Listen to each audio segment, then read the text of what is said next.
Hello everyone, today I got something I want to talk about. We all know about solvent traps. I've talked about them before, many other YouTubers have also talked about them. Solvent traps in general are fairly legal to own as long as they are not a suppressor. And the main reason that someone would acquire a solvent trap is so that they could either choose to legally file a Form 1 with the ATF, get their tax stamp, and then manufacture a suppressor. The other reason that some people buy them is so that they can illegally break the law, whether or not you feel it is just or not. I obviously disagree with the law, but people choose to buy these tubes legally and then turn them into a suppressor without paying the tax stamp, which would be potentially a 10-year prison sentence. Whether you choose to do that or not, I'm not going to tell you how to live your life. I'm not a lawyer. This is not legal advice.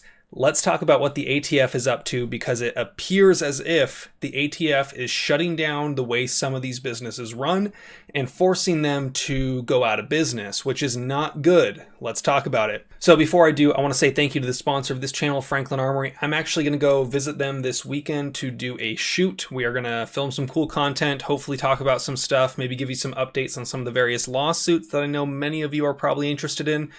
If you want to support them and you want to support me by proxy of supporting them, check out their CA7, CA11, or CA12 pistols in the state of California. If you're in a free state, or a free state, as some people refer to it as, go ahead and check out their binary trigger line. Very cool stuff. Very happy to have them on board. Thank you, Franklin Armory. But in addition to all the bullshit with the 80%, with the portable wall hanger, and with the solvent traps getting seized, at customs, what we're seeing now is that some businesses are being forced by the ATF to stop production and sale of these solvent traps, or potentially what some people would consider a precursor to a suppressor.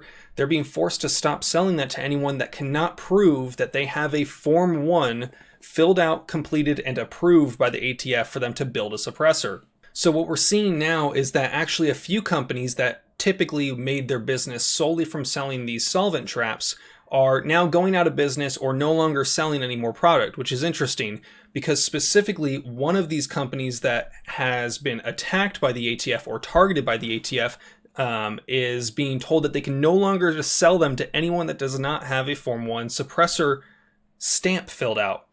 So I'm going to actually leave screenshots of what I'm reading on the screen so that you can read it for yourself. This is a post from QuietBore, from the actual person that runs the business. And then I'm also going to read some of the comments that he made. We've had a lot of inquiry about NFA and ATF regulations. We try to stay up to date as possible with local and federal regulations regarding our product and firearms. In light, we've went ahead and posted a link to the ATF NFA handbook for ease of use so that you can make informed decisions about what you are doing. Remember, before you make any modifications, you must have an approved Form 1 in hand. Unfortunately, it's people not following the regulations in place that are really taking a toll on business. On a positive note, we're releasing some new products soon, talking about their Black Friday deals and whatnot. But then I got to show you the comments that we saw down in the comment section of this post. Someone said, so what does this mean for solvent traps? Are they saying that constructive possession is a thing with those? And then Preston, the person that runs it, says, a previous customer was caught with our products that were modified without a Form 1, along with drugs and illegal machine guns. After investigation, the ATF stated that the parts were recovered were suppressor parts because they had the hole drilled through them. So we had to work with them to figure out a process that alleviated any potential for illegal activities. The Form 1 for sure means you're intending to make a suppressor. This is pretty interesting. I'm going to read that sentence back to you. After investigation, the ATF stated that the parts recovered were suppressor parts because of the hole, so we had to work with them to figure out a process that eliminated any potential for illegal activities. They are currently being made to be responsible for the end user's decisions. This is pretty interesting because Home Depot and Maglite are not responsible for the decisions that any of us would make if we were to go out and manufacture firearms illegally. Why should a company that is not making a product that is a suppressor product being forced to have someone acquire a Form 1 prior to purchasing it? I think this is a really big deal. Now, some people are going to get all up in a stink and say, oh, just comply with the law, fill out the tax stamp. Well, not everyone lives in a state that allows you to fill out a tax stamp. Some people choose to go the dangerous freedom route and not comply with the law. And if that's what you're doing, I urge you to at least know the law so you know what not to get caught with. Again, I'm not a lawyer. This is not legal advice, but I think it would generally be a reasonable thing to say that if you get caught with something illegal, you might get in trouble. So try not to get caught with those illegal things. I know I'm going to piss off some people in the comments down below with those. At the end of the day, what you do with your own life, it doesn't bother me. This is a big deal. If people are no longer able to acquire these prior to getting their Form 1s, or no longer able to acquire these to do whatever they wish to do with it, that's a pretty big deal, because the ATF technically doesn't have the authority to regulate those in this way. Those are considered non-suppressors. They are not firearms. These parts, the ATF should have no business actually regulating. So I actually reached out to JK Armament, one of the companies. Now, something to note, they are still in the business of selling these solvent traps. However, if you wish to buy one of their solvent trap drilling rigs, you're going to have to get a Form 1, meaning that you can still choose to illegally drill the center of those. As long as you do a pretty good job, you're probably going to be fine. I don't know much about solvent traps. But if you want to get one of the actual jigs that they have to professionally drill the holes a lot more center and even, you're going to have to get a Form 1 prior. But I reached out to them and said, hey y'all, I've heard some reports of various companies being told to no longer sell solvent traps to people without Form 1s approved. Many are no longer selling them or closing down. I would love to get a comment from you if you were able to. I'd like to spread the word on how things are going. JK Armament responded, we have no intention to stop making perfectly legal parts. I said, sweet, and no Form 1 prior to sale? He said, correct. You don't have to have a duck stamp to buy a shotgun. You do have to have a duck stamp to shoot ducks. Meaning that these solvent traps are still going to be able to be bought from JK Armament, one of the popular companies that sells them.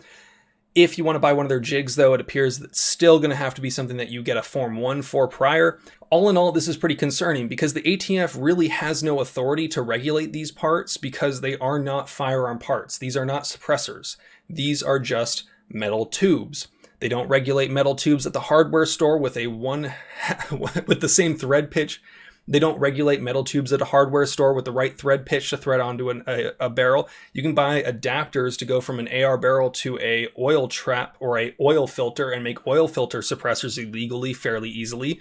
But you can buy all those parts. It's all about whether they can improve the intent.